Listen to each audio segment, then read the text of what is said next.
Well, fuck, man. What is going on with Twitch, man?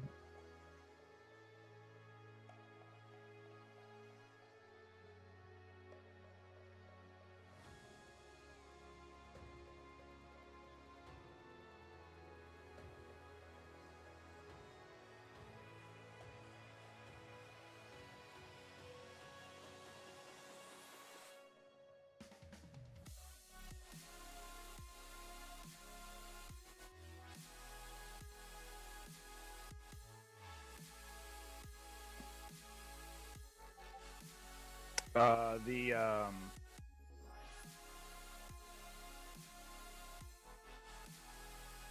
the audio is like really low on Twitch.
and welcome back to another fun-filled episode of Block Talk.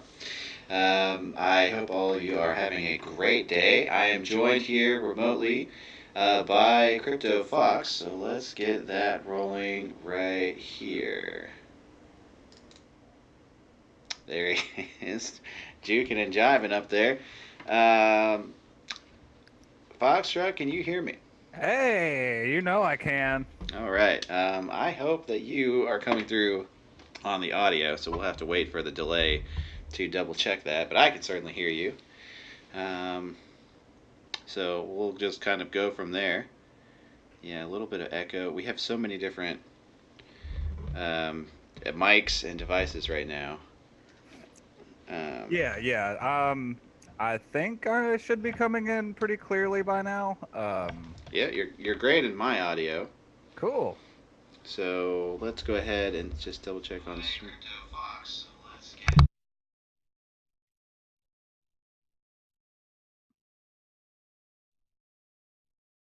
I think the echo may have been caused by me.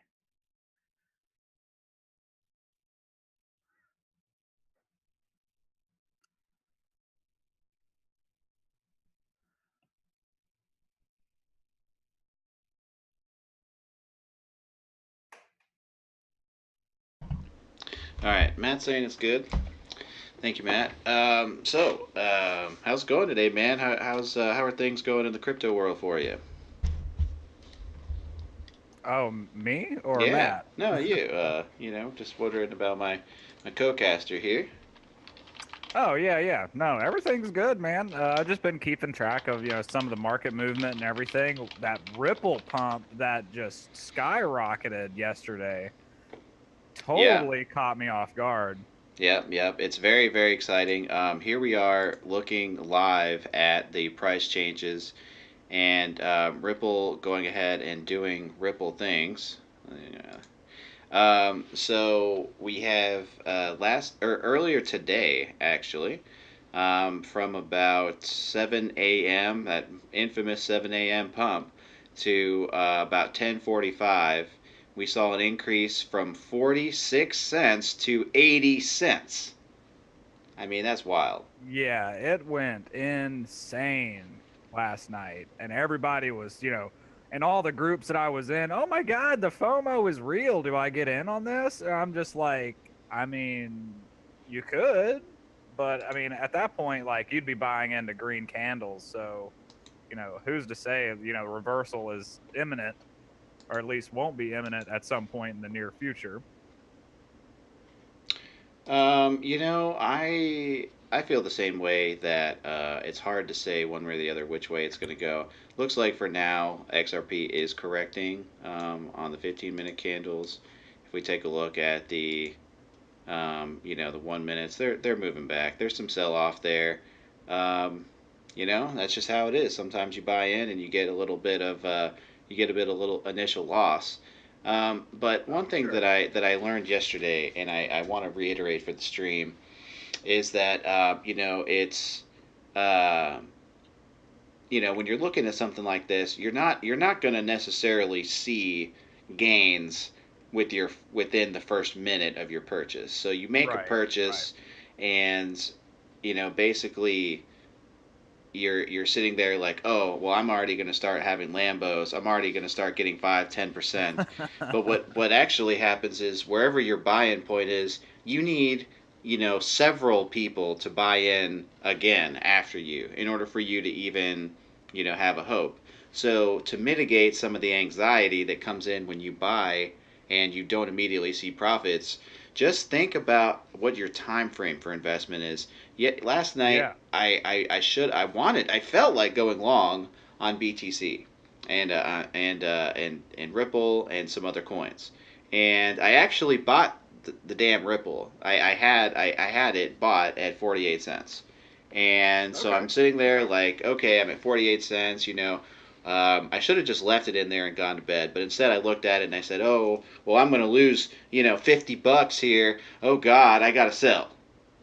And and the reality is I could have made a hefty amount. So the reality is that you got to be okay with taking the small risks, risking your coin, and that's what trading is all about. You're not going to get immediate gratification every time. Right. Yeah, no. I mean, immediate gratification would be great. Since I'm an immediate gratification kind of guy. But you have to set your expectations, and your expectations have to be realistic in terms of figuring out an entry and an exit.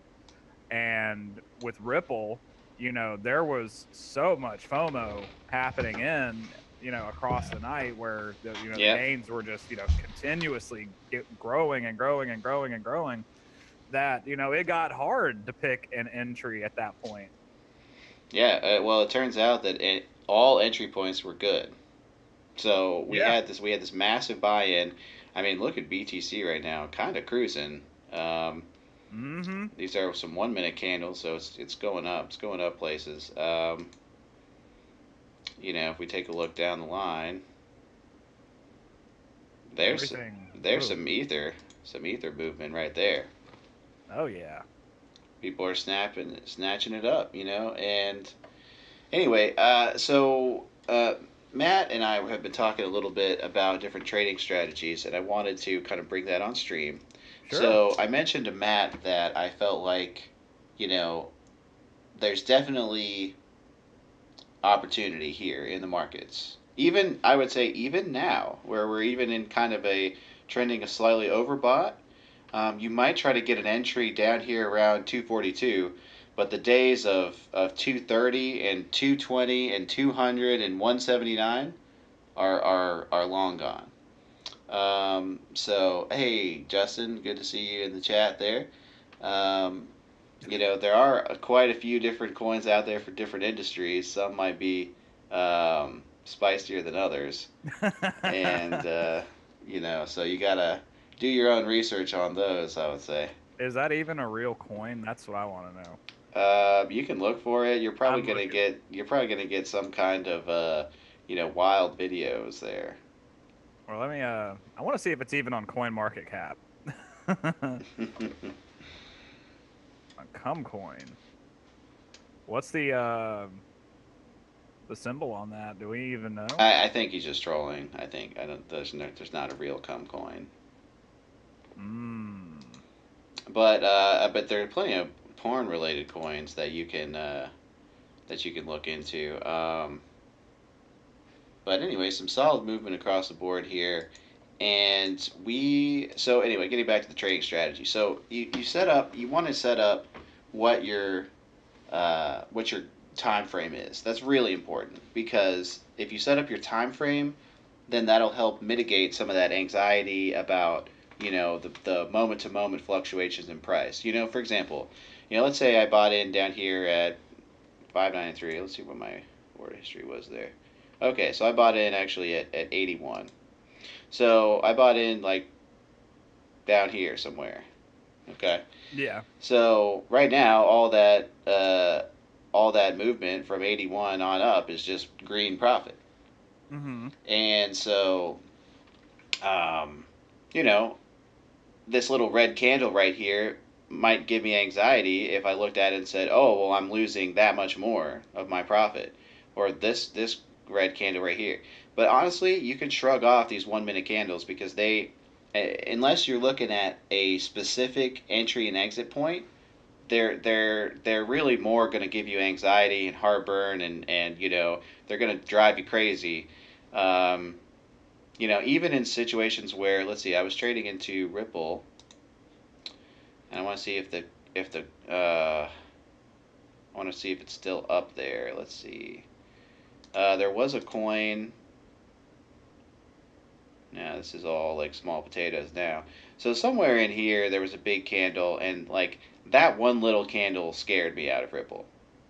So I guess I'm just illustrating a cautionary tale because one little red candle or even two back to back shouldn't scare you out of the market Right. because look at the upside. I mean, you're talking literally 15 to 25 cents of gains, for Yeah. just putting up with two little red candles there. You know what I mean? Like it's just long term. You got to hold on.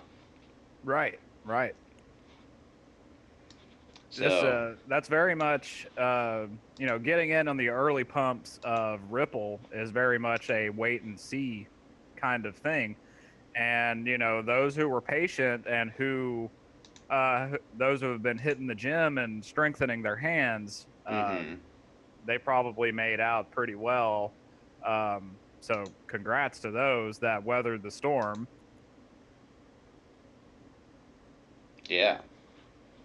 Yep. Ether looking real nice.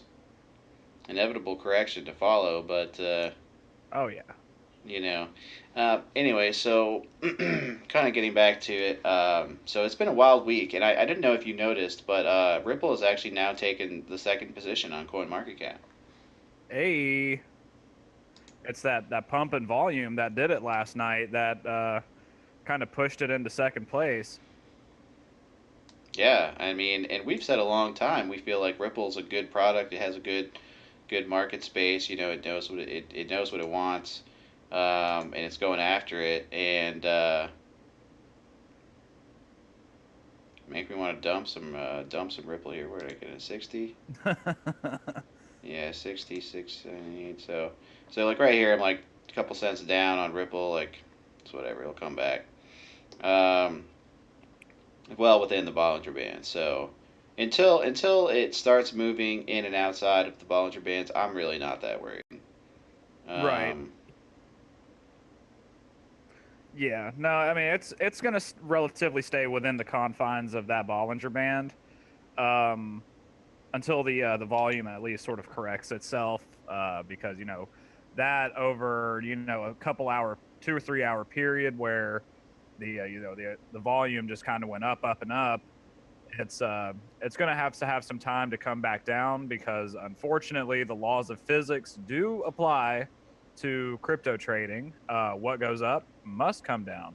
yeah, So it's important to keep that in mind when trading because once you see a pump that significant, an equally significant correction is almost inevitable. yeah. So we're getting big volume on the platform coins of Ether and EOS right now, and I'm just glad I diversified. Because Yeah. Oh yeah. even though my Ripple is down a little bit, we can see kind of a little bit of a dip here. Um, really. Now, if I were to dump out right now, okay, so right now it's about $100 off from dumping, and that's unfortunate, but it's counteracted by these kind of pumps right here. So Oh yeah. Definitely. I mean those are some pretty significant orders there in the order book. Um, so it looks to be a little bit of consolidation starting to happen in terms of sort of finding a line of support. mm-hmm. So at that point where support has been established, it could go either way. Um, but we are getting ready to enter quarter four of 2018. It's right around the corner. And so I think we're going to see a lot of people start locking in some profits where they can, just to sort of maximize their trading power going into Q4. So it would not surprise me to see a little bit of a dip towards the end of Q3. But once Q4 opens up, hopefully those bulls being held behind the gate there for so long are just going to fling that gate wide open and trample all the bears in the way. Yeah, hopefully, and so here's an interesting presidential question from John McAfee. Um, would you support John McAfee for president? Would I support John McAfee for president?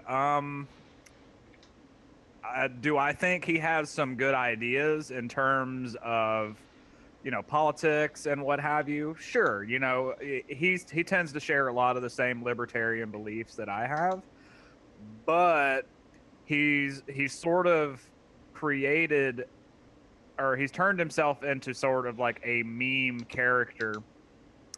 And a lot of people lately are losing a lot of faith in what John McAfee is saying. And there was actually an interview between Mr. McAfee and I'm not entirely sure who the interviewer was, Mm-hmm. but I thought it was funny how in the middle of the interviewer just kind of stopped and asked him about, whether or not his prediction of a $1 million Bitcoin by 2020 is still viable. And of course, John McAfee is steadfast in his beliefs. And then the interviewer's follow up question to that was, well, how are you going to cook your dick then? Right, because he was going to eat it. Yeah. Yeah, for those that don't know, John McAfee, he laid down the gauntlet and said, if Bitcoin doesn't hit $1 million by 2020, he will eat his own dick on Yeah, live television. yeah, So, well, 2018 is slowly coming to a close now. We've only got a year and some change for a miraculous pump to prevent John McAfee from eating his own member. So we'll see how that happens. yeah. We're already starting to see some of that correction that you talked about here on the Ripple chart. Yeah. Kind of trending back down a little bit. But, these are inconsequential moves. I mean, when you zoom out, Yeah. Oh, yeah. we're still well within where we would expect to be. Yeah. Nothing too alarming. That, to me, that isn't you know, following a pump that big, that isn't a dump. That's a correction to me. Mm-hmm. So to me, that's nothing to imminently be worried about. Um, because, like I said earlier, the laws of physics still apply here. What goes up must come down. Um, and keeping that in mind, Ripple doubled itself, over the course of the last 24 hours. So that's a lot of steam that buyers have put into it. So eventually, people are going to want to lock in those profits, sell where they can to protect those profits, and that can lead to a little bit of a downturn, like we're kind of starting to see here. So it's nothing to be alarmed about. These market cycles are perfectly normal. They happen on a daily basis, sometimes on an hourly basis. Yeah. So it's important to keep those hands strong. And if you need some help in keeping those hands strong, I would recommend going to Walmart and picking up a couple of those little hand exercisey things. Yeah, the little hand grip stretchers. Now, one thing that I did want to Oop. mention, um, you know, just keep in mind how long you want to be in the market for. So at the end Yeah. of the day, to protect yourself from all this, just say, all right, I want to get out in 2 months. So 2 months from now, are these prices going to be higher or lower? I think they're going to pump. So in that time frame, you're good. Um, so we did have a couple of items that we wanted to kind of go over today. And basically, there's been a lot of news. We really, um, we really see that there's been some movement in the industry, some big shakers, and so let's go ahead and dive into that. We already talked about the market changes, and so now with we talked briefly about, let's see, last week we mentioned a lot of the Ethereum changes upcoming. Sure. How there's Yeah. lower mining, how there's been a bit of pessimism, but that seems to be reversing. We also see that there's something driving this Ripple pump. So, what's driving the Ripple pump? Well, a couple things. Number one, on September 19th, they announced that they added a an American bank, a U.S. bank, to its list of banking consortiums known as PNC Bank. Yeah, PN, big bank. PNC is in 19 different states and ranked number 9 in the U.S. So, not Bank of America, Wells Fargo, etc., but still decently sized. And the fact that they're getting on board with the X Current platform, which is more of an informational transfer between branches that allows you to do the money transfer, and by using X Currents, they're going to be the one of the VPs of Ripple said that once they get familiar with X Current, then we can move them to X Rapid, and so that's going to be an upcoming release as well. Yeah, great stuff. Great stuff. I know on past streams I've always ragged on Ripple, calling it haha Rip pull, Right, or like right. Rip Connect and all that stuff. But the proof is in the pudding. I mean, Ripple is one of the in the grand scheme of things, one of the few cryptocurrencies that has a working product. Yep. And now these working products are being utilized by banks all over the world. That to me says, hey, these guys are going to be here to stay. The financial tech industry is a titan among industries, and for them to use Ripple, in terms of their, blockchain tech and the platforms that they're using, X Current, X Rapid, that is huge, huge steps in the right direction in terms of adoption and everyday life, because these are sort of things that are going to be operating behind the scenes. Yep. Your average consumer might not know that their bank is even using Ripple, but they're definitely going to be seeing those improvements that the net or that Ripple's protocols and programs are delivering. So I Yeah. think that is super, super great.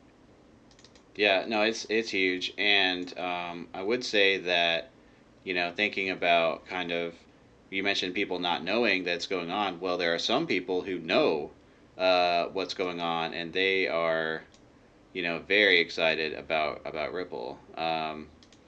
Oh yeah. And so, like, for example, sorry, I'm just getting my screen set up here. Okay. So basically, we talked about how they're getting with the U.S. bank, but they're also operating in other countries, and that's kind of what I think really gives Ripple its staying power, its strength. Part of the pump that was set off yesterday was from the fact that Ripple is expanding its footprint to other countries. Yeah. And Oh yeah. so, they looked at expanding by 13 countries up to a total of 40. It's an asset for workers in Japan, for example, from Thailand who need to send money back home. It's very similar to in the U.S. Mexican workers come over, they want to send money back home. Very similar there. Now, the countries that are being impacted, um, there's different payment providers that are part of Ripple's network. One of those is called ZendPay. I haven't used Yeah. it before, but it's very popular in Asia. Now, this company is active in the UK, Malaysia, Vietnam, Indonesia, Sri Lanka, and Bangladesh. So all Um, sorts, or all kinds of countries in the Pacific South or the Southern Pacific. mhm. Yeah, and so just think about that. There's an interconnected web of these countries already, right? I mean, they're already trading. There's already movement of workers. There's already movement of goods. And if Ripple could make that cheaper for them, then they're absolutely going to jump on board on that. Yeah, no doubt about that. And especially with them uh, reaching out to PNC Bank being the number 9 bank in the U.S. That a top 10 bank utilizing Ripple's platforms.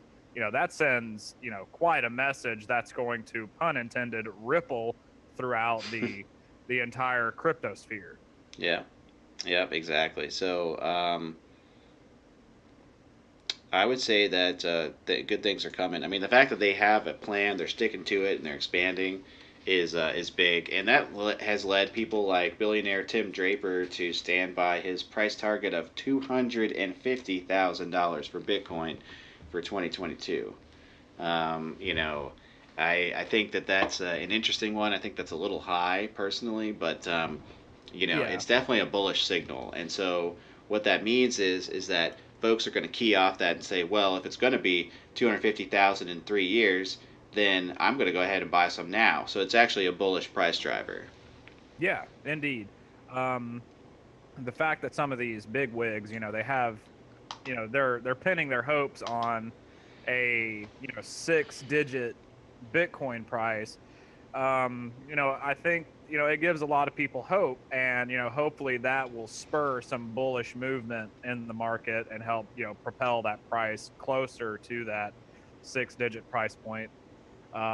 Because up until, now, the closest we've ever gotten was just under 20K.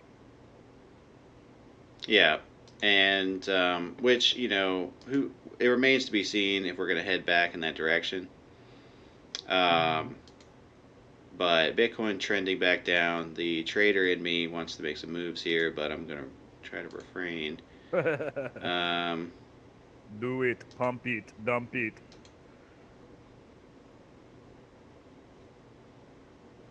could have sold these pumps. Just not sure on the utility. The problem with taking short term gains, gains are gains, and we've said that before. But Oh yeah. the problem with short term gains is that sometimes it can make it more difficult for your next entry point if the price gets away from you. So that's Oh, kind most of definitely. that's kind of the trade off that you have to balance. But we're still playing around with it and figuring it out.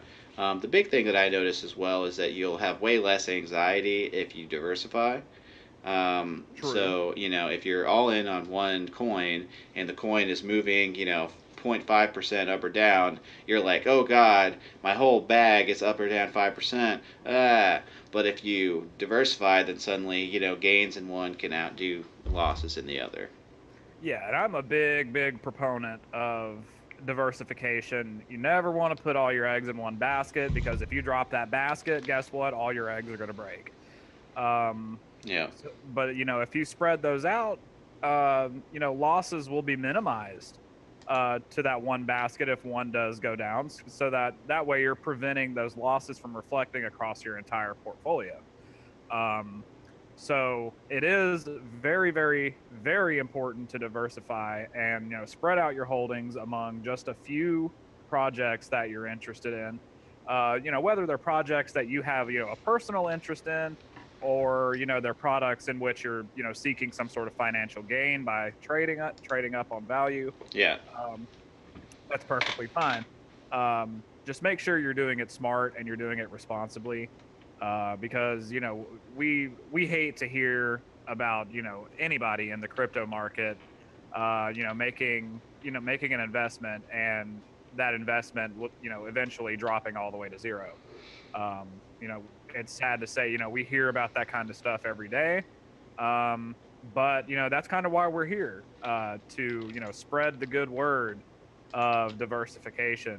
So keep that in mind when choosing something to invest in, because it will ultimately save your ass. Justin, that's a great question, man. In terms of financial background, as I drop my keyboard. Rip. We both are active in trading, but in terms of having studied financial background, we've had to teach ourselves. So there are certain indicators that traders use, such as MACD, such as the Bollinger Bands, such as different other indicators, and we don't use all of them. We're not as familiar with them, but the ones that we do use are real indicators. You can find those Yeah. on the trading page here, going up to the top, going to indicators, and then finding theirs. We use the now stochastic RSI is a good one. I don't use that one as often. It doesn't seem to really tell that much, to be honest with you. Well, So your stochastic RSI is a very, very good tool to use in conjunction with others. A lot of people, they consider the stochastic RSI as sort of like the signal line, mm-hmm. in terms of predicting momentum in any certain direction. So that is definitely a good one to use. I don't often use it. Most of my indicators that I use are going to be MACD, or the moving average convergence divergence, which sort of it measures the convergence or divergence away from the moving average, Yeah. which is why you see the two lines, either separating or coming back together. Yeah. The line that tends to stay relatively uniform, that's going to be your moving average, and the line that moves around on top of it or below it, that's going to be your convergence or divergence line. Um, so that's the MACD. The Bollinger Bands, as you can see on the purple sort of lines that kind of move closer and further away from each other, the way that the Bollinger Bands work is in the middle there, that one line that tends to follow around, that's going to be your moving average. And the lines that kind of separate and close within it, those are going to be two standard deviations away from that moving average or historical price. Mm-hmm. So that is a very good tool in determining the flow of volume at Yeah. that given moment, and coupling that with the MACD um, can be a very powerful tool for picking out your entry and exit into an investment. Yep. And just to go kind of piggyback off that, we can see where, where we have our peaks and dips in the charts without even looking at the overall price chart. I can be on the depth page over here and be like, lots of buy orders, and then flip over here, look at the MACD, and say, all right, well, I can already tell you this is the peak right here. Yeah. Yeah. How did I know that? Is because the changing slope on the MACD helps indicate a reversal. Hmm. So, and it kind of makes sense, right? There's diminishing returns. The more that something is spiking, the more you have to buy in order to keep that price going up. And as well, there's sell resistance, and then there's automatic sell triggers kicked in at major price points. So, um, so that helps indicate the direction that the coin's moving. Now, this is a backwards facing indicator, as are most of these. So it's we're not drawing lines to predict future prices. We're just kind of analyzing the highs and lows and trying to predict the next two or three candles at most with that. But it's not very good at predicting. Right. It's important to remember that most of your indicators are going to be indicators of historical movement. Hmm. Um, there are, however, some indicators that can sort of help you predict a future movement. Yeah. Like there are some people who use Fibonacci retracements that can sort of help you figure out where it's going to move in terms of future movement. I know I'm not our chart analyst Diego. He is like sort of a wizard when it comes to messing with the uh, the Fibonacci retracements. He's more into that because he trades forex and stocks and all that good stuff. Right. Us, crypto Nikolai and I, we are solely crypto investors. Um, Yeah. I sold my stock platform a while back to put into crypto. yeah, I you did know. too. Thanks to all those free Robinhood stocks. Hey man, that Facebook share was money. Dude, tell me about it. Um, So Justin, to sort of further answer your question, we do not have a formal finance background. No, we do not. We have been, very devoted students of learning how to apply traditional financial indicators to an emerging market. yeah. And it's been very, very much a learning experience for both of us, because when I first started trading crypto, I didn't know what a MACD indicator was. I would have said, is MACD, is that some sort of like a gun, like a Mac 10 or something? I don't know. um, Right. but there are resources out there that'll help you learn how to utilize these tools. Yep. And are we just winging it? No, we're not just winging it, because we do have these tools that we are using to sort of um, minimize that level of risk in each investment. If we were just winging it, we would just be, oh my God, this looks like it's doing great. My gut tells me it's doing good, so I'm just going to buy into it. Yeah. I call that gut trading. Um, Gut trading can be very, very dangerous. Um, because you're making that prediction based on little to no evidence and little to no indication of where that trade is going to go. Yeah. But with that being said, the crypto market is still very, very in its early days, and it's still in its wild west days. So to some small degree, sure, it could be said that we are just winging it, because these markets can rise and fall by hefty percentages in a day, Mm-hmm. that no one can accurately predict. Nobody has a crystal ball that says, Bitcoin is going to do this today. Uh, so, you know, I think winging it might be a bit of a misnomer when it comes to that. Yeah. But we are still very much learning in this. I think everybody who trades is learning. Anybody who claims that they're a trading pro is full of shit. Um, so no, we're not just winging it, but we are utilizing these tools to mitigate, minimize any risk. So by that, we are trying to teach people how to make informed and educated trades. Yep. And I just want to add on a little disclaimer here. When we make a recommendation for a buy, that's just our feeling on it based off of our analysis. We encourage all of our viewers to go ahead and do some of their own research to find out if it's a project that they want to support, if it's an entry point that they would want to get in on. We do want to let people know that despite all the news and content that we're bringing, it's important that you are informed as a consumer as well. Yeah, we always preface at some point in our videos, we are not accredited investors, nor is any of the material we're delivering to be taken as investment advice. This is purely for education and education only. The rest is left up to you. Um, it's very, very important to protect yourself by doing some some research and educating yourself on the projects that you're looking at investing into, because if you don't, and you just casually throw a couple 100,000 satoshis into something without doing any sort of research, you're going to have a bad day. Well, the other thing too is that some people do invest because they're bullish long term, which is fine. Yeah. But you just have to know that there could be some short term correction.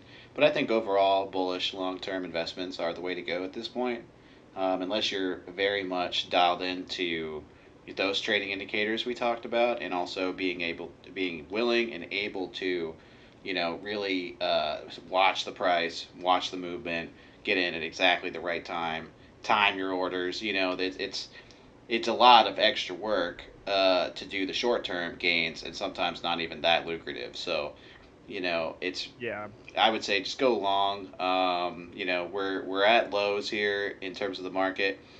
Um, but we do have some other content here I just wanted to get to real quick. So we did talk about how Ripple is expanding internationally, but Ripple's not the only up and coming coin. Now there was a guy named David Chum. He created eCash, a kind of a failed payment processing venture from the early .com days, and basically it just eCash didn't really do well. It was picked up by one bank for about 3 years and then dropped. But he's been working on a new platform, crypto platform for the past 2 years called Elixir, and he Okay. claims to have surpassed transaction speed limitations of Bitcoin, which will help towards scalability. He didn't mention the fact that Lightning is being incorporated into Bitcoin. Now the Lightning network is very interesting. It's actually like a separate blockchain to handle transactions, and so it's still in the testing phase. So that's not super live yet. So it remains to be seen if there might be some competition for Bitcoin in the payment transfer space, even beyond Ripple. Oh, definitely. There's always going to be some sort of competitor that crops up and tries to dethrone one coin or another. It Mm-hmm. happens all the time. But ultimately, it all just depends on the use case, and uh, whether or not the project is designed to overcome a problem that we've been having, or provide a solution to a problem that we've been having. And to me, that's some of the biggest uh, things to look out for in terms of a new and up and coming project. I was having a discussion with one of the members of our Dogecoin Millionaires group. Big shout out to you guys. Thanks for your support. Yeah. Um, in terms of picking out the coins that are going to survive, the crypto winter, um, I always recommend asking yourself these questions. Does it have a clear and defined use case and application? Hmm. Does it solve a problem that we've been facing for some amount of time? And does this project have new game changing technology being, run in the background? If yes is the answer to all those questions, odds are it's probably going to survive. But if it can't answer those questions, it's going to have to figure out how along the way to address those issues. Otherwise, its viability in the market long term is going to be cut down. Um, so it's very important to ask those questions. I know there's sort of like what is it, the Weiss test or the Weiss question or Mm-hmm. whatever that determines whether or not it's a security or um, an actual financial product. Right. I sort of modified all that to my own terms. So I call it the Foxtrot test. Okay. So ask yourselves those questions, and if it ticks all the boxes, I'm pretty sure it's going to be a safe long-term bet. If not, that doesn't necessarily mean it's going to fail outright. It just means that the developers of that project are going to have to take a little extra time to address those issues in order to put it into a place of viability for the long term. Yeah. So, not the end of the world if it doesn't answer all those questions. Just give it time, follow the project, stay up to date on, the news that the developers are rolling out every once in a while. And I think you'll essentially find yourself in a place to where, it's a safe bet to hold on to long term. Yeah, I agree, and getting a use case and finding that niche in the market is absolutely critical. Yeah, and talking about use cases, in the Dogecoin Facebook group, that we are a part of, there are some investors that are new to the crypto space, and Yeah. we were all new once. There's nothing wrong with that. I'm not going to call you a noob or ha ha ha ha. I've been here longer. King of the castle.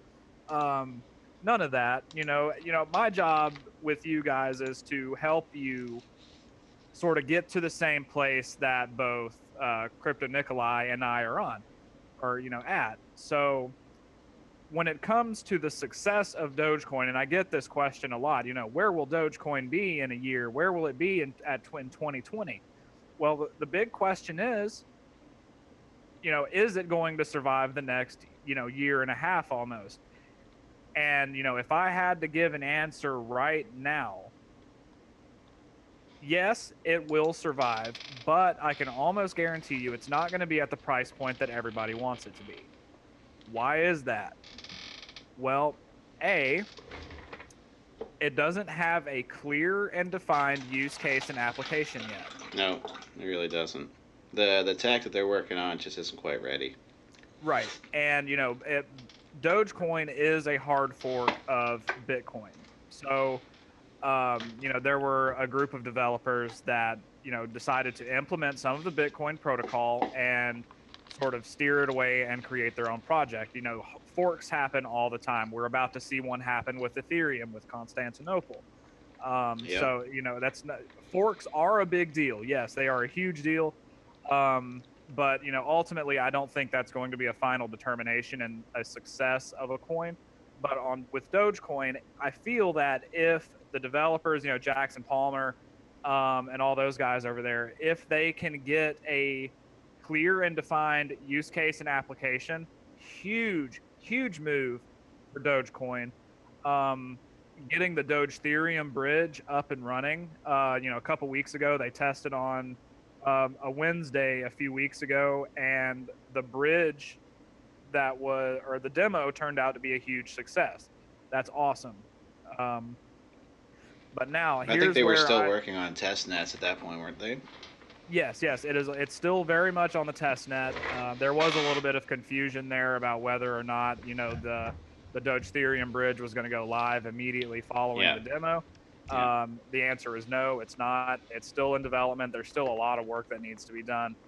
But my biggest concern with Ethereum and some of the people saying that the Ethereum market is going to go to $1 billion, $1 trillion, what have you. I don't think a lot of people realize what has to happen in order for Doge Ethereum to get to that price, or not Doge Ethereum, but Dogecoin to get to that price. It would We're require we're talking. sustained buying for a very long time, and what we see in the markets is without more and more investors coming to the space and keeping that volume pumping.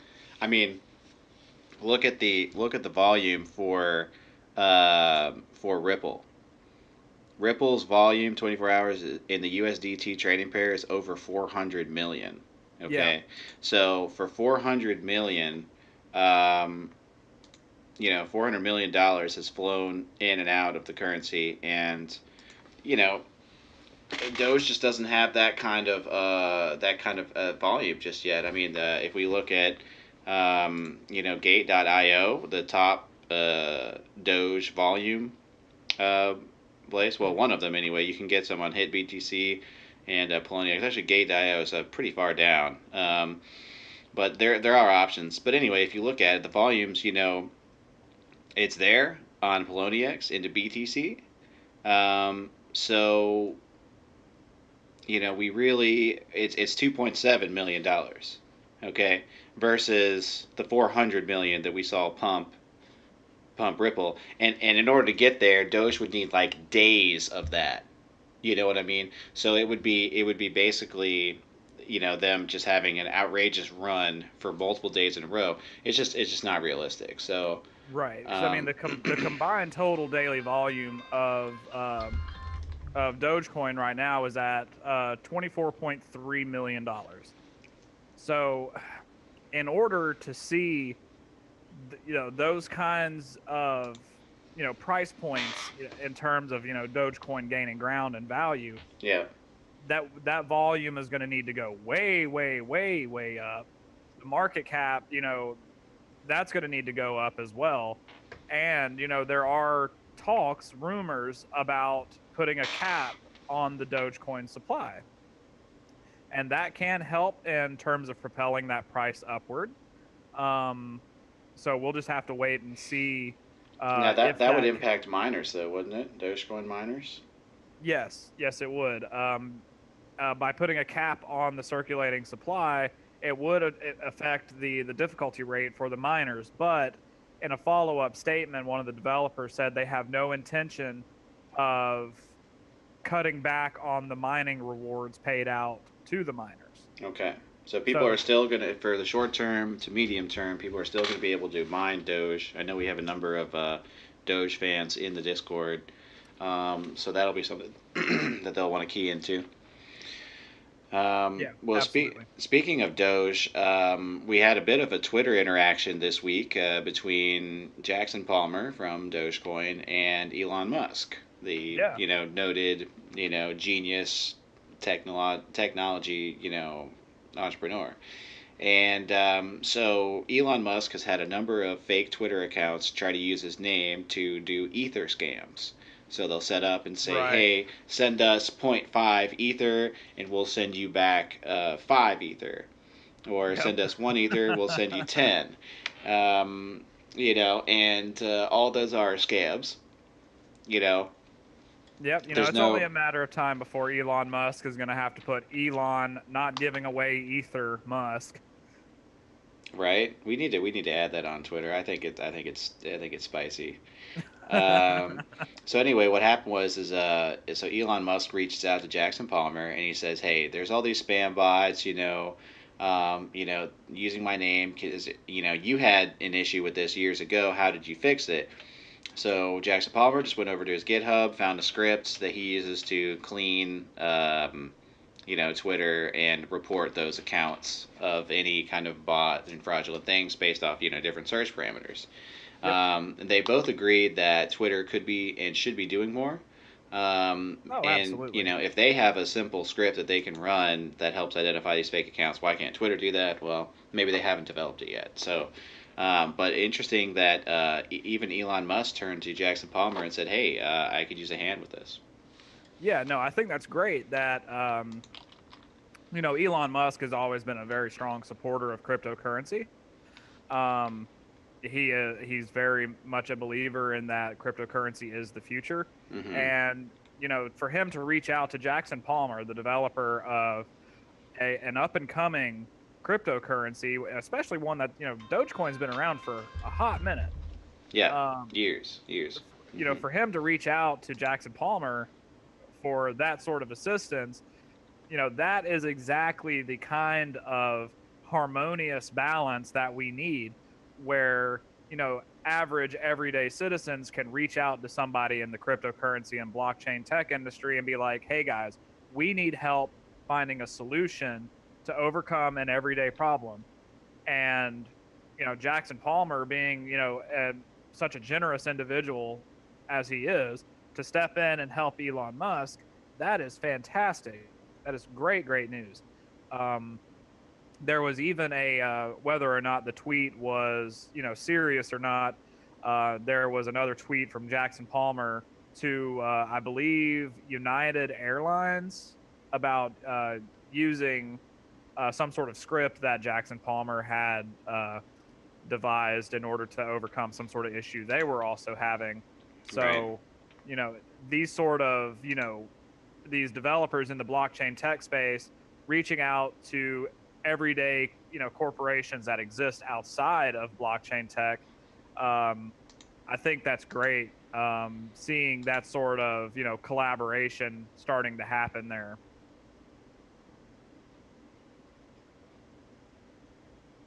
Yeah. Sorry, just appreciating the Tron pump.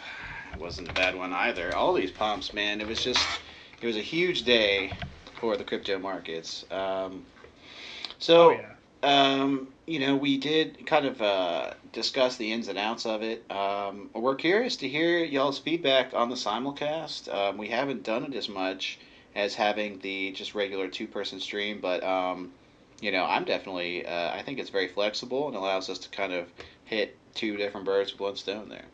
Yeah. No, this is definitely new to us. We are very much trying to perfect this sort of platform here that Mm-hmm. we sort of came up with in the event that we weren't able to be in the same space at the same time, because I know Nick is pursuing career opportunities in China. Yeah. So, if those pan out and turn out to be a successful business move for him, he will be broadcasting from China while I'm here on the East Coast. Um, so that's sort of why we're starting to fool around with this kind of platform, just to go ahead and get some practice in and try to get it as perfectly as possible. So that Yeah. way we're sort of like clumbering around like a bunch of idiots at the last minute. But we do hope that this sort of format is appealing to you guys. Hopefully, it's not too much having two floating talking heads uh, at the Yeah. same time. Yeah, and I'm getting used to it as well because anytime that I click on the the Brave browser, it actually puts you behind the screen, so you dip out for a second. So we're gonna have to identify how to make that a more permanent fixture. There's definitely a way within Streamlabs. We'll be continuing to work on that. Yeah, Um, but overall, I think it's a very, very positive time to be looking at crypto. We had some nice gains today, and that should spur some increased investment and some increased discussion over the weekend.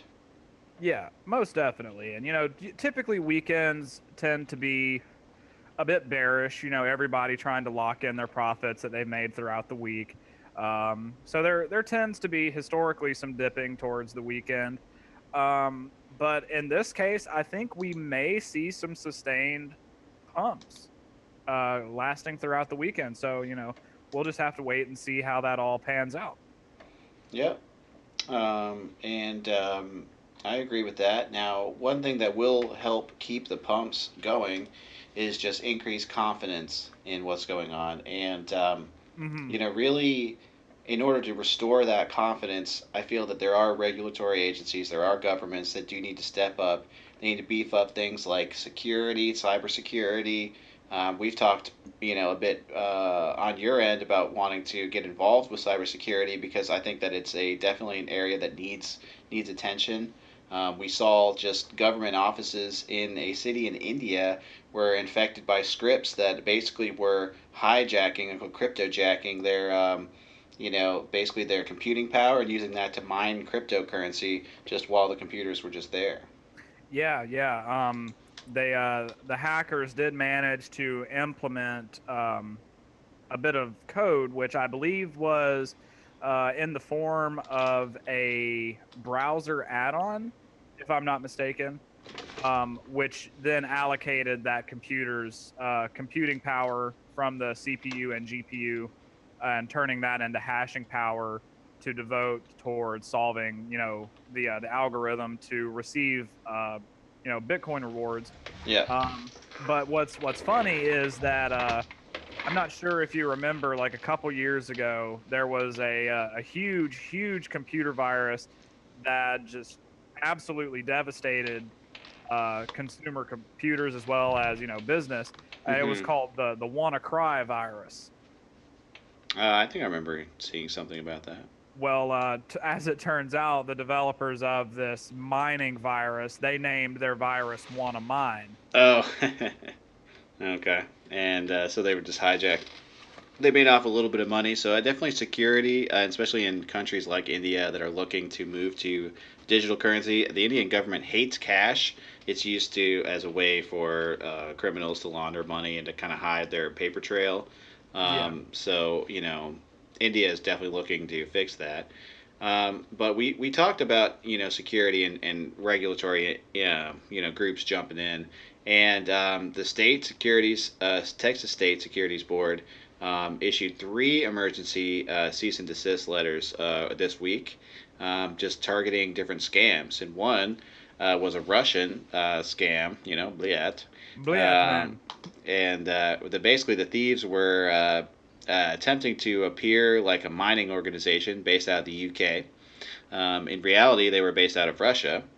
Um, and so they had like a website with like stock photos for like their staff and of their mining equipment. It was all stock photos, and basically they had like illicit Coinbase emails. So they would like fake a Coinbase email showing like oh, we're in partnership with Coinbase, come on in and send us some money so we can get some mining going. Right. And so that got shut down. Another was as a fake ICO alleging to be developing an unhackable wallet called the Photon Encrypted Ledger Key. This was supposed to be Mm. unhackable and offered peer-to-peer currency transfers, instantaneous along the blockchain, et cetera, et cetera. Everyone's buzzing about these things right now. That's kind of where crypto's heading, and so they were just getting in on the hype. So there was a fake ICO, and obviously that was shut down as well. And then finally, there was another company. Basically the company offered both shares of stock in development of this wallet, and then also they offered a fake token that you could invest in the ICO as well. And so all of it was fake, completely just made up. But they were just racking up the funds. And so this Texas Securities Board there said, you know what, this needs to stop. These are obvious scams, and stay out of them. Yeah. This just further reaffirms my belief that you don't mess with Texas. Um, and it's funny that Texas, one of the most conservative states in the union, Yeah, was actually like, hang on a minute, we're going to pump the brakes on this real quick, yeah, um, because they do not like losing their money at all. Right. Texas is a big oil state, big cattle farming state, so their gains there, or their incomes are very very hard earned incomes. Yeah. And so they're very very conservative when it comes to finance and economy. And I think it's great that they stepped right in and said, hold the phone here. We don't like all this Russian collusion shit. Right. um so bliat to y'all, we're going to stop this. And in terms of the fake ICOs, this is something that we saw a lot of last year in 2017. A lot of these exit scam ICOs that were just trying to or make a quick little bundle of ether and Yep. then just book out to Bora Bora, or Yep. wherever they're heading. Um, and then the Photon encrypted ledger key, to me, like that sounds very very John McAfee ish in terms of like the unhackable wallet sort of thing. So there might be some people at Photon eating their own dick as well. Yeah, no, just cooking it and sautéing it and eating it up. The way I think about it is that, um, sorry, to Mr. Miyagi, a fly there. So the way I'm looking at it is this: look, there's going to be there's going to be criminals out there trying to steal your money. If you're thinking about getting into an ICO, which is already super risky, you have to kind of do extra research on top of that to make sure that it's not a scam. Oh yeah, yeah. Now, one last little tidbit: we are moving into an analysis and studying of IPFS, which is the internet, basically the website technology that allows for like faster accessing of pages. It's some kind of like file system. I forget, interplanetary file system, I believe it's called, Yep. and basically what it allows you to do, and we're actually investigating this in more detail, but it allows you to distribute the storage of pages, I believe, so for faster access. But that's my limited understanding. We're going to dive more into that. But Cloudflare announced in a blog post that they're going to be incorporating cryptocurrency as well as how to easily access the IPFS system and to build websites that way. So instead of using traditional, HTTPS, which we've talked about, kind of Hmm. being an issue of security because there's some, when there's a connection there, and I'd love to have our technical guru here on to discuss this in more detail. But basically, when you're accessing a regular website and transmitting that security information, there's vulnerability there in where how the information is transmitted, and during that transmission process, there's actually some vulnerability that websites can kind of hijack your info. But so we're going to be following that and look for more updates as far as IPFS coming in the future. We should have a more detailed kind of analysis of the upcoming changes here for next week. Yeah, and also with Cloudflare and their moves with IPFS, in a blog post on Monday, they said that they intended to launch, Crypto Week, um, and in Crypto Week, they plan to announce every day of that week support for a new technology that uses cryptography to make the internet better, and IPFS being one of those big new sort of steps into the future of the internet. Um, so, I mean, there is a discussion on whether or not we could see within the next 5, 10, 20 years IPFS being the primary internet browsing protocol rather than HTTPS that we've been using for decades now. Yeah, yeah. No, it's definitely like it's an older tech. It's very vulnerable, and we've run into this actually just using the Brave browser. Just noting, for example, how many times that HTTPS upgrade happens on your browser. So far, mine's noted over 500 times. So if you think about it, that's 500 opportunities for a security issue there. Yeah, yeah, yeah, and I think it's great that the Brave browser logs and tracks that kind of information, Yeah, because we don't really actually stop and think about all of these numbers that happen within our everyday internet browsing. yeah, So on yours you say there's 11,000 uh, was that trackers blocked, another Yep. 66,000 ads blocked, Yep. 536 HTTPS upgrades, all coming together to save you a glorious 1.1 hours of browsing time. I mean, it adds up. You know, if time is money, then using the Brave browser is actually saving you money. Yeah, So, and not to mention, it's one of the most secure browsers out there. yeah. I actually just distributed my tokens.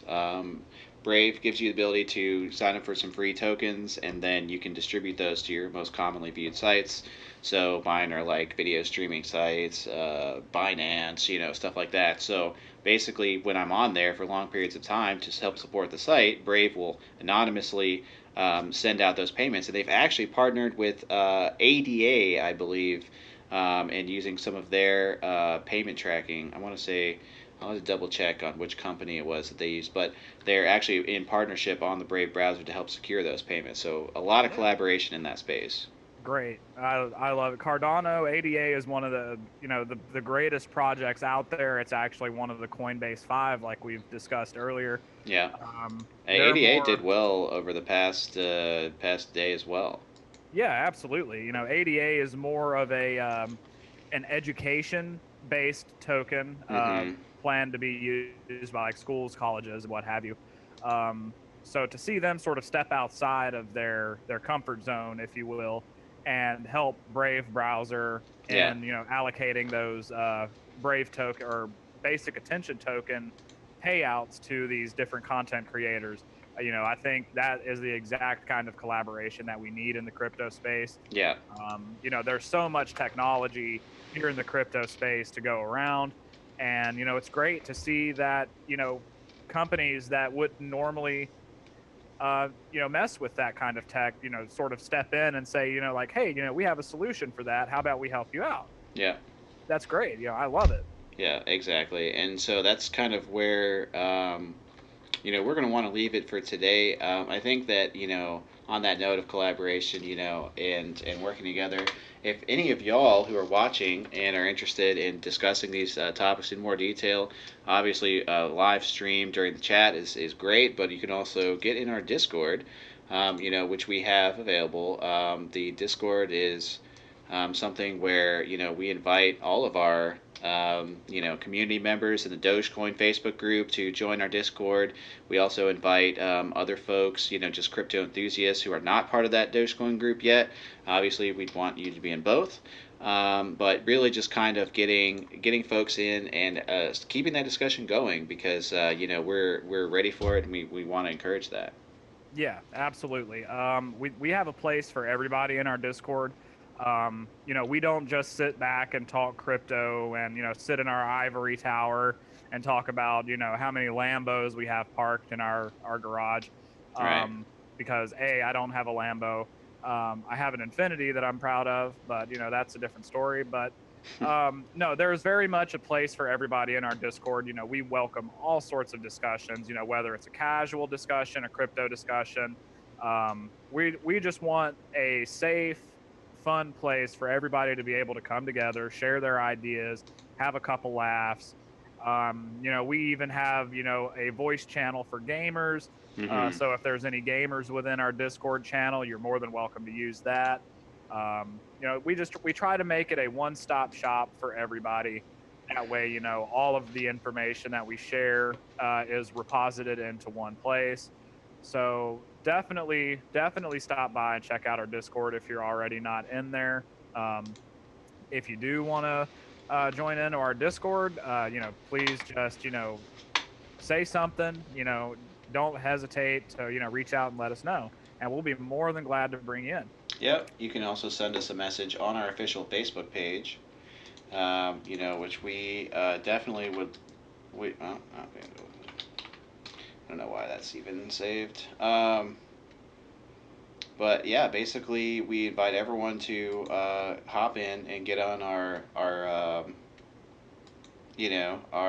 page, and you can just send me a message directly or send us a message directly on here, and we'll help you out. With any crypto questions or a link to our Discord. So definitely follow us here at official.block.talk.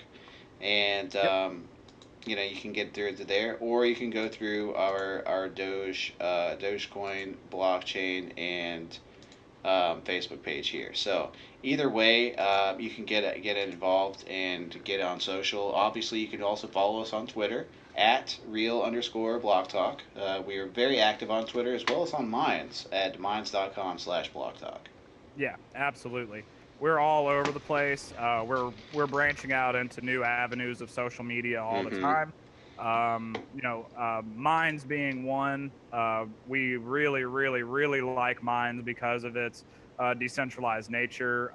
Yep. And Low censorship and increased emphasis on privacy, I think, is key for me. Yeah, absolutely. So we love that. It's sort of a place where we can go and freely share our ideas without fear of being censored.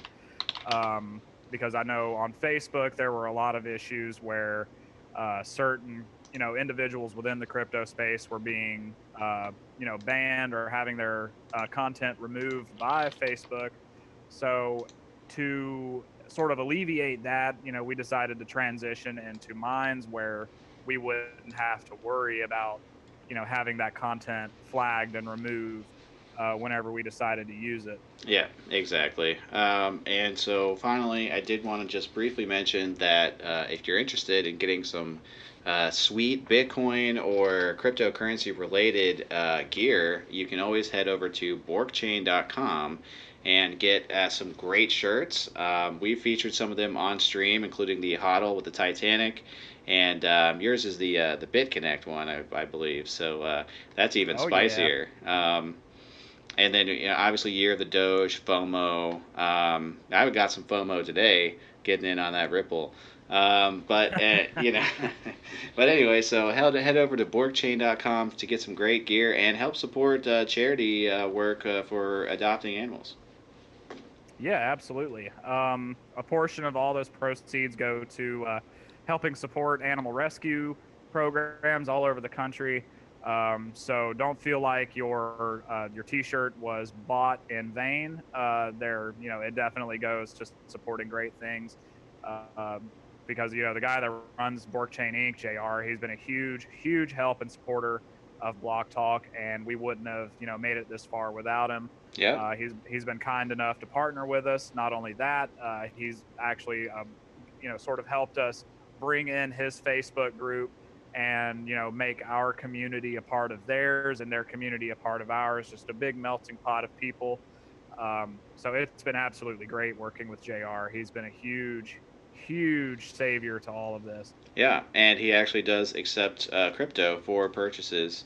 So if you are interested in purchasing one of these shirts but would prefer to use crypto to fiat, you'll just have to reach out to him directly on Facebook. You can get to him again through the Dogecoin cryptocurrency news group that I just previously showed. And so I think that's going to about wrap it up. Any closing thoughts from you there as far as today's stream? I think everything went well. I think the simulcast went pretty well. There's some polishing up that we can do. I know how we can fix the close or the talking head problem where it closes out every time. We'll just have to integrate that scene into Streamlabs. Yeah. But I did have this demo of one of the latest blockchain games. Oh, If you right. wanted to go over that. I mean, we're a little over time already, but if you want to dive in, I'm game. Yeah, I'll just give a quick little demo. I'm just going to go ahead and share my screen here. Let's see if I can get this cooking up all right. All right, you're full. You're Lonely. full and live screen now. Excellent. Let's see. Share screen here. All right. So let me get this squared away. Yeah, there we go. Excellent.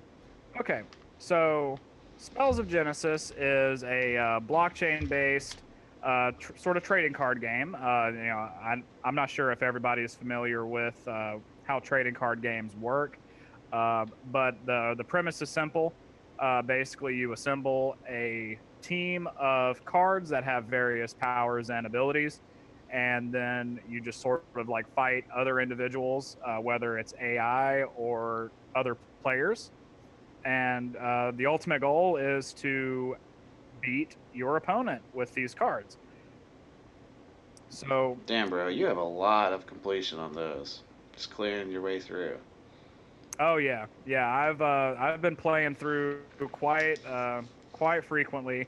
Um, so if you come down here to your team, down in the bottom middle here, if you click on that, that sort of gives you an idea of all of the cards that you have that you're able to play with. The bottom row there is your current team. And if you look and see the third card down here, I'll go ahead and bring it up and emphasize that. It's surrounded in gold. It looks all fancy. And it's got this blue glow that kind of hangs around it. Um, this is a max level card that I've actually leveled all the way up, and it has become a blockchain asset. So this card, in its current state, is actually worth crypto or money. So this can actually be traded for other cards of similar value. You can trade with other individuals. You can buy cards. You can sell cards. So that sort of in-game economy where you're actually able to trade cards as if they were currency is great. So I'm actually working on this guy right here. He is almost powerful enough for me to blockchainize, as the game calls it. Um, so I have to accumulate a certain amount of tokens there in order to, or gems rather, to formalize that blockchainization process. But enough of that, all of that. It's going to jump right in and kind of give you an idea of how it works. So it's very much a level based. You start down here at the bottom, at adventure begins, and you work your way up and play each level until you get to these little red pins here. Those are going to be your bosses. But I'm just going to keep it simple and play just one quick little level here. So you get sort of like a little bit of a storyline here, and then it tells you what kind of boosts that you'll get by playing certain card types. Mm-hmm. That's more advanced level type stuff. Um, but jumping in, so this is pretty much the game right here. So each card has different abilities and what have you. So you see this little fireball that pops up here.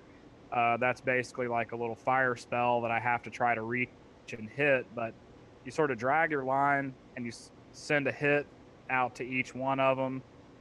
And basically, the goal is to just wreck as many people as possible. And each opponent has sort of like a countdown before they'll unleash their attacks. So you see that number 2 Mm-hmm. that sort of hangs out there. That's the countdown, but it doesn't matter because they're all dead. Yeah, But that yeah, that damage to everything is so good. yeah, but see, unfortunately, like the card I'm playing with now puts out very low damage, so I have to hit the little fire spell up there in order to do any real damage. Yeah, but you have two of them But going, so if you can hit both of those, you just kill the whole board. yeah, so I'm actually going to try and see if I can get up there. I don't think I'll be able to, but Yeah, I don't we'll think give it so a shot, either. huh? Hey, hey, Hey. got him. But yeah, that's pretty much the overall premise of the game, is to use those abilities to your advantage and just destroy all of these floating balls as quickly as possible to get to the third wave. So the game goes in waves. So you start go 1, 2, and 3, and then basically you just do as much damage as you can to make sure that you come out on top. And then if you win, you go on to the next level. And so I just lost a card there, unfortunately, but I'm about to attack all. Let's clean up. So yeah, like some of my cards are like hilariously overpowered. And he just killed my other power guy, but that's all right because I'm about to hit him with some fire. So yeah, I mean that's it. Like you play through, get to the end of the third wave, and you're rewarded with some dank tokens there. And then you use those tokens to you just kind of accumulate, and then you can head on over here to the shop Yep. where you can buy 10 random cards, one random card. So basically, you just accumulate those coins to spend on cards, and those cards will give you cards that then you can then crystallize to power up and then merge with other cards to make them even more powerful. Um, Hopefully, to be able to reach a blockchain card sort of status. Um, so we'll be featuring more playthroughs of this, and we'll go through the blockchainization process at a Yeah, later date. I think what could be useful and interesting there is we get on and do a sale. Yeah, yeah, I would love to do that. I'll go ahead and start working on getting some cards up to the level where they are able to be blockchainized, Yeah. and then on one stream, we'll demo how to fuse those two cards together, and then pay the gym fee to blockchain them. This doesn't. In order for me to create this blockchain card here, it literally cost me $0 to do it. It was entirely free. Um, it just all it took was a little bit of sweat equity and some good old elbow grease, Right. and we were able to make it there. So yeah, that's how the game works in a nutshell. Yeah, they're adding updates to it quite regularly. So we'll definitely be following that for you guys because we tend to cover a lot of the blockchain based games that are coming out. Yep. So keep an eye on that one. It'll Yep. definitely be interesting for sure. Yep. I think it's great. So we'll in an upcoming episode we'll definitely feature that sort of continue. I'd like to also show the card on the blockchain, so we could use a chain explorer and go find it. Yeah, yeah, absolutely. You can actually there's a separate app that you have to use to access the blockchain side of things, Hmm. but it's called the Book of Orbs, which sort of like blockchain asset manager. But yeah, you can definitely go in and see the card as it exists on the blockchain, which is I think is super great. It's sort of like a proof that it actually is what it says it is. Yeah. So we'll cover that on a different date. All right. Well, it sounds good. For those of you that stuck it out, thanks for hanging in our a little bit longer than an average episode. And for those that are new, please do consider following us on social media. And we'll be bringing you another exciting episode of Blog Talk here next week.